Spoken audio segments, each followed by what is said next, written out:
Bharat live Hindi में आपका स्वागत है। मीरापुर उपचुनाव को लेकर तमाम पार्टियां जोर और शोर से मेहनत कर रही थी। अब चुनाव अंतिम पड़ाव पर है, तो इसी वक्त चर्चाएं ज़्यादा जब बढ़ जाती है, जैसे अखिलेश यादव का यहां से प्रोग्राम कैंसिल होता है और इसके बाद रोड शो का ऐलान करते हैं, तो चर्चाएं कुछ ज़्यादा इसलिए बढ़ जाती है क्योंकि बड़े बड़े दिग्गज कल यहां पर रोड शो करेंगे, तो कल यहां जनसभा को संबोधित करेंगे। पहले यहाँ आज जिस जगह हम मौजूद हैं, MIM की एक जनसभा होनी है। जनाब बैरिस्टर असदुद्दीन ओवैसी यहाँ पर आने वाले हैं। इसी को लेकर क्या रणनीति तैयार की जा रही है, किस तरीके से तैयारियाँ की जा रही हैं, उन तमाम चीज़ों को लेकर बात करेंगे। हमारे साथ इस वक्त मौजूद हैं प्रदेश अध्यक्ष वेस्ट यूपी मेहताब चौहान, इनसे जानने की कोशिश करेंगे। और जिस तरीके से चुनाव में महज प्रचार में सिर्फ 2 दिन का समय बाकी है, आज और कल का, इसको लेकर के कितनी तैयारी हो गई है और कितनी कमी अभी बाकी है, उसको लेकर बात करेंगे। MIM ज़िला अध्यक्ष इमरान कासमी भी यहाँ मौजूद हैं, किस तरह से वो पूरी तैयारी चल रही है, इसी को लेकर बातचीत करेंगे। सबसे पहले मेहताब चौहान जो प्रदेश अध्यक्ष हैं, इनसे जानने की कोशिश करते हैं कि आखिर कहाँ तक पहुँचे आप इस चुनाव में। बहुत बहुत शुक्रिया। देखिए, इस चुनाव में हम लोग जिस तरह से आवाम की मोहब्बत मिल रही है और जिस तरफ भी हम लोग जा रहे हैं, पूरी तरीके से आवाम मजलिस इत्तेहादुल मुस्लिमीन के हक़ में सपोर्ट करती दिखाई दे रही है और इंशाल्लाह 20 तारीख को वोट भी करने जा रही है। तो उससे लग रहा है कि इस बार मजलिस इत्तेहादुल मुस्लिमीन का प्रत्याशी मीरापुर विधानसभा से विधायक बनने जा रहा है इंशाल्लाह। जैसे यहाँ कल अखिलेश यादव की जनसभा हुई है और अखिलेश यादव का ना आना, क्या आपको लगता है कि आपके लिए फ़ायदेमंद है, या क्या लगता है आपको, कितने वोट आपको लगता है कि उधर से आने वाले आपकी तरफ? देखिए, मुझे तो कहीं ना कहीं ऐसा लगता है कि अखिलेश यादव जी ने RLD को समर्थन दे दिया है। उनका ना आना, या भीड़ सुबह से उनका इंतजार करती रही लेकिन वो नहीं आए, तो इसका मतलब क्या है? नहीं आना तो पहले से ही मना करते। सुबह से लोग भूखे प्यासे पंडाल में बैठे रहे और शाम के टाइम मना कर दिया 4 बजे के वो अखिलेश जी का हेलीकॉप्टर नहीं उड़ पा रहा है। तो मुझे तो कहीं ना कहीं ये लग रहा है कि अंदर खाने जो कोई साठगांठ लोगों की हो गई है। लेकिन विमान में तकनीकी ख़राबी हो जाती है, हो सकता है कि तकनीकी ख़राबी हो। हाँ, हो सकता है, लेकिन चांस कम है। देखिए, ये कोई पहली बार नहीं है अखिलेश यादव जी का ऐसा। पहले भी उन्होंने बहुत बार इस तरह के काम किए हैं कि एंड टाइम पर सुबह से शाम तक पब्लिक वहाँ बैठ रही है और शाम के टाइम में अखिलेश यादव नहीं पहुँच पाए। कैसे देख रहे हैं आप, क्योंकि महज 2 दिन का समय है और कल आपके लिए बड़ा चुनौतीपूर्ण दिन होने वाला है, क्योंकि आपके जितने विरोधी हैं, चाहे चंद्रशेखर आज़ाद हो, अखिलेश यादव हो या फिर जयंत चौधरी हो, वो तमाम लोग कल रोड शो कर रहे हैं। अब से पहले अखिलेश यादव का यहाँ रोड शो या नुक्कड़ सभाएँ नहीं होती थी, कल नुक्कड़ सभाएँ हैं या रोड शो हैं, उसको लेकर क्या कहेंगे? ये दहशत है। जो लोग अपने आप को नेता कहते थे वो नुक्कड़ सभाओं पर आ गए। मजलिस इत्तेहादुल मुस्लिमीन ने जब से यहाँ से चुनाव लड़ने का फैसला किया, तब से मैंने देखा कि जो अपने आप को बड़े बड़े लीडर अपने आप को मान रहे थे, वो 200 300 लोगों के बीच में जाकर के, जो लोगों से मिलना पसंद नहीं करते थे, वो जाकर के 200 300 लोगों के बीच में नुक्कड़ सभाएं कर रहे हैं। तो ये एक दहशत है मजलिस इत्तेहादुल मुस्लिमीन की। तो ये दहशत बरकरार रहेगी या क्या कहेंगे? इंशाल्लाह ये बढ़ेगी। अभी देखिए, आप मीरापुर विधानसभा में कल बैरिस्टर असदुद्दीन ओवैसी साहब का जो प्रोग्राम है, इंशाल्लाह इसमें एक बड़ा जनसैलाब आपको देखने के लिए मिलेगा। एक बड़ी तादाद में लोग मजलिस इत्तेहादुल मुस्लिमीन के राष्ट्रीय अध्यक्ष बैरिस्टर असदुद्दीन ओवैसी साहब को सुनना और देखना आने वाली है। और इंशाल्लाह जब वो लोग यहाँ आएंगे, जो थोड़ा बहुत कहीं कोई कमी बेसी है, मुझे उम्मीद है कि इंशाल्लाह कल वो सब पूरी हो जाएगी और 20 तारीख को यहाँ से मीरापुर की आवाम मजलिस इत्तेहादुल मुस्लिमीन के प्रत्याशी अरशद राणा को कामयाब करने जा रही है इंशाल्लाह। कई लोग ये कह रहे हैं कि जैसे अखिलेश यादव का प्रोग्राम था, कैंसिल हो गया था, तो सुकून से रहते, लेकिन MIM की वजह से उन्होंने प्रोग्राम किया है। क्या कितना सही है या क्या आपको लगता है? चलिए, खैर, कहीं ना कहीं उनका सुकून तो ख़त्म हुआ। वो सुकून से ही तो रह रहे हैं, वो 2012 के बाद से सुकून में ही है वो। चलिए, ये अगर लोग ये कह रहे हैं तो ये अच्छी बात है। सुकून तो ख़त्म हुआ उन लोगों का। कल जनसभा में कई लोगों ने कहा कि वो बैरिस्टर जो कभी चुनाव नहीं लड़ते, उपचुनाव में आ रहे हैं, उपचुनाव लड़ रहे हैं, और केतली और तमाम पार्टियों का जिक्र किया कि कहीं ना कहीं ये वोट काटने के लिए आ रही है। कई चुनाव नहीं लड़ते हैं लेकिन यहाँ उपचुनाव लड़कर BJP को फ़ायदा पहुँचा रहे हैं। कुछ लोगों को अपनी सियासी दुकान बंद होती नज़र आ रही है। कुछ लोगों को अपनी सियासी दुकान बंद होती नज़र आ रही है और उनके अंदर ये बौखलाहट है। मजलिस Ittehadul Muslimeen election commission of India के यहाँ रजिस्टर्ड पार्टी है। हमें संवैधानिक अधिकार है चुनाव लड़ने का और हम चुनाव लड़ेंगे। अभी हम लोगों ने आपके लिए 2024 में फील्ड खाली छोड़ दिया था। क्या किया आप लोगों ने? आप तो भाजपा को हराने के नाम पर लोगों से वोट मांग रहे थे। संविधान बचाओ का आप लोगों ने नारा दिया।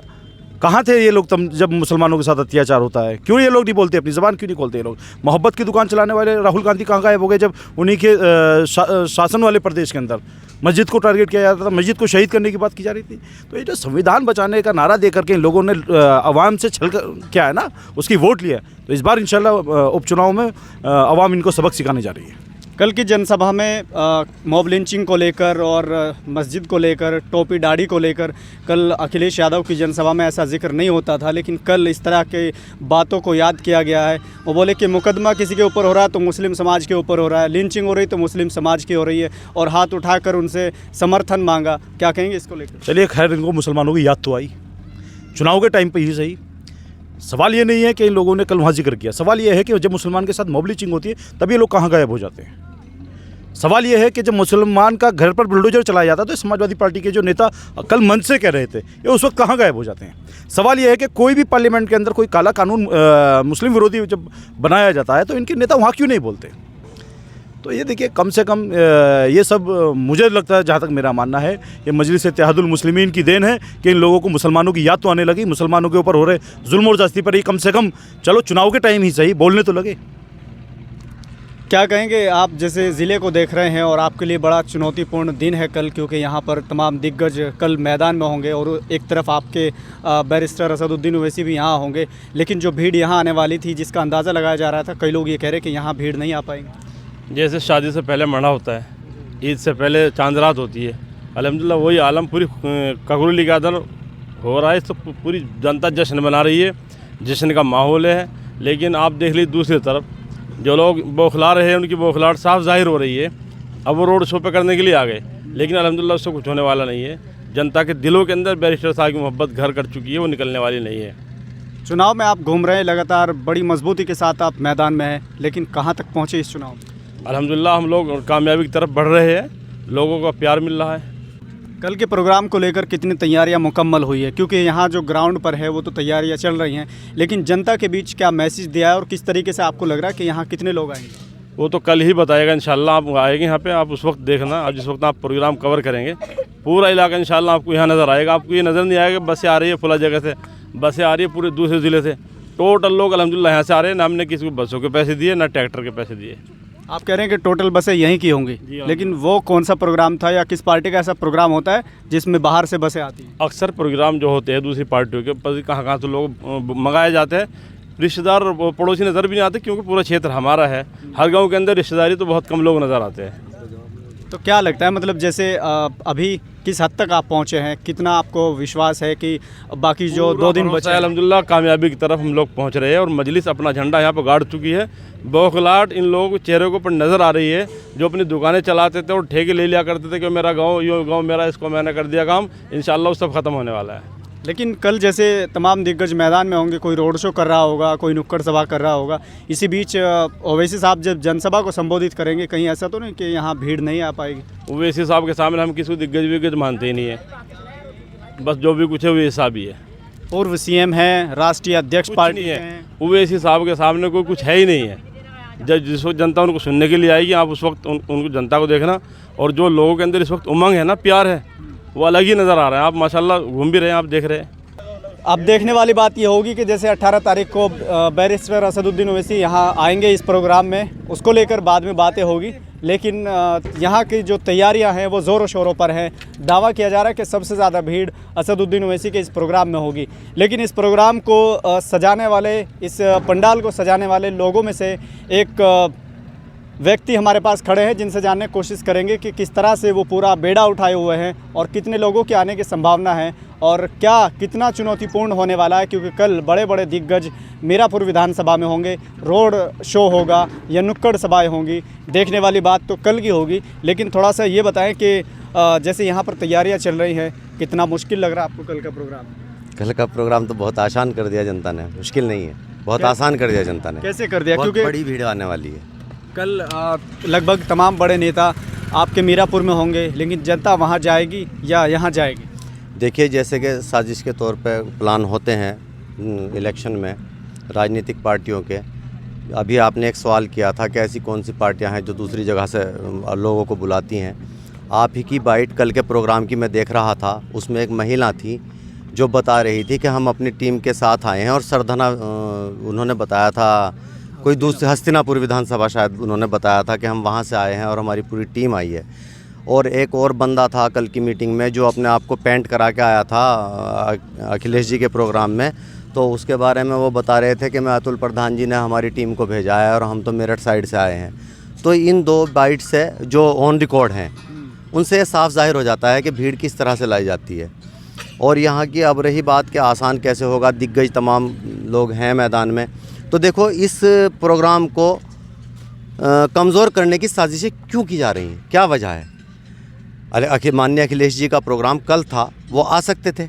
और यहाँ ये बात आती है कि भाई टेक्निकल प्रॉब्लम हो गई होगी, जी नहीं। जो अखबार लिख रहे हैं, जो मीडिया के माध्यम से हमें जानकारी मिल रही है, वो ये है कि अखिलेश जी मेरठ तक आए थे और मौसम की ख़राबी के कारण प्रोग्राम निरस्त कर दिया गया। अगर आप मेरठ तक आ चुके थे और मौसम तो ख़राब नहीं था, और यदि था भी कोई ऐसी रिपोर्ट थी, तो आप बाई बस आ सकते थे, 1 घंटे का रास्ता है मेरठ से।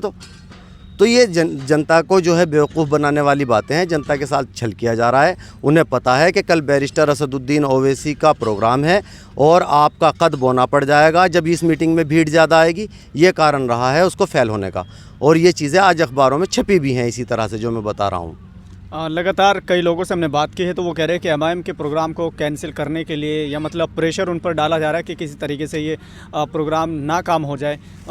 क्या लगता है आपको कि मतलब कौन लोग हैं वो, किस पार्टी के लोग हो सकते हैं, या वाकई ये बात सही है या फिर फेक है? देखिए, मैं समझता हूँ कि हमारे बीच में हमारे पश्चिम प्रदेश अध्यक्ष, जिला अध्यक्ष की आपने बाइट ली, तो मैं इस पे अगर लबकुशाई करूँ तो मेरे ख्याल से मुनासिब नहीं है। मैं इस बारे में कोई कमेंट नहीं करना चाहूँगा। साजिशें हैं, वो चल रही हैं, वो हमारी जानकारी में है। कल कितने लोगों के आने की संभावना है? कल देखिए, ये पंडाल आपके कैमरामैन दिखा भी रहे हैं, बहुत बड़ा पंडाल है और हमें लगता है कि हम इसे कवर कर लेंगे इंशाल्लाह, ये भर जाएगा। इसकी कैपेसिटी तकरीबन मैं समझता हूँ कि 30,000 के आसपास की है। तो ये एक बड़ा प्लॉट है। मैं एक बार चाहूँगा कि ज़रा इसको पूरा दिखाया जाए। वहाँ पर स्टेज वगैरह लगाए जा रहे हैं। पूरा ये पंडाल है जिसको बाकायदा तौर पर एक तरीके से तैयार किया जा रहा है। इसी के अंदर हेलीपैड भी बनाई जा रही है ताकि हेलीकॉप्टर को यहीं उतारा जा सके। अभी काम जो है वो तैयारी ज़ोरों शोरों पर है। पूरा चक या पूरा प्लॉट या यूँ कहे कि पूरा पंडाल भरने का पूरा इनका प्लान है। यहाँ पर लोग, बड़ी बात ये कि इनका कहना है कि यहाँ पर किसी भी तरह के किराए के लोग नहीं होंगे, बल्कि वो लोग होंगे जो इस विधानसभा के होंगे। और मेन चीज़ ये कि यहाँ कोई बाहर से बस नहीं बुलाई जाएगी, बाहर से लोग नहीं बुलाए जाएंगे। इस तरह की बातों का अभी आपके सामने जिक्र हुआ है। लेकिन ये पूरा तैयारियाँ हैं, ज़ोरों शोरों पर चल रही हैं। अब देखने वाली बात ये होगी, क्योंकि कल यहाँ बड़े बड़े दिग्गज मीरापुर विधानसभा में आएंगे, रोड शो करेंगे, तो कोई नुक्कड़ सभा करेगा। लेकिन देखने वाली बात ये होगी कि यहाँ कल कितनी भीड़ जुट पाती है। फिलहाल के लिए सिर्फ इतना ही। देखते रहिए भारत लाइव हिंदी।